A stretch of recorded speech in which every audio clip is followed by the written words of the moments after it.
మావోయిస్టుల ఏరివేతలో భాగంగా ఛత్తీస్గఢ్ అడవుల్లో ఎన్కౌంటర్లు సాగుతూనే ఉన్నాయి. ఇవాళ జరిగిన ఎదురుకాల్పుల్లో 5గురు మావోయిస్టులు మృతి చెందారు.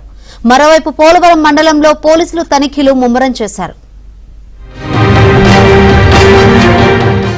ఛత్తీస్గఢ్ లో మావోయిస్టుల ఏరువేత కొనసాగుతోంది. బుధవారం అబూజ్మడ్ ఎన్కౌంటర్ లో 27 మంది మావోయిస్టులు హతమవగా, ఇవాళ బీజాపూర్ జిల్లాలోని పీడియా అటవీ ప్రాంతంలో జరిగిన ఎన్కౌంటర్ లో 5గురు మావోయిస్టులు ప్రాణాలు కోల్పోయారు.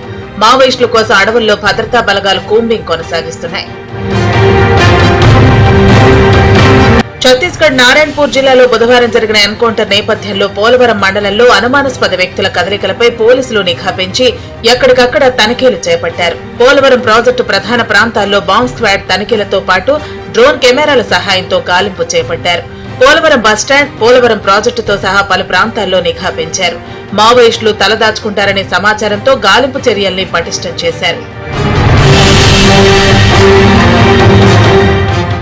అబూజ్మడ్ ఎన్కౌంటర్ లో హన్మకొండ జిల్లాకు చెందిన బుర్రా రాకేష్ అలియాస్ వివేక్ మృతి చెందాడు. హన్మకొండ జిల్లా హసన్పర్తి మండలం చింతగట్ట గ్రామానికి చెందిన బుర్రా రాకేష్ కంప్యూటర్ ఆపరేటర్ గా పనిచేస్తున్నట్లు పోలీసులు వెల్లడించారు. మరోవైపు ఎన్కౌంటర్ లో మావోయిస్టుల మృతదేహాల వద్ద కూంబింగ్ దళాలు సంబరాలు చేసుకున్నాయి. ఆపరేషన్ కగార్ పేరుతో ఛత్తీస్గఢ్ అడవుల్లో భారీ ఎత్తున మావోయిస్టులను ఎన్కౌంటర్ చేయడంతో పాటు వీరిలో మావోయిస్టు పార్టీ అగ్రనేతలు కూడా ఉండటంతో భద్రతా దళాలు జై జయధ్వానాలు చేశారు.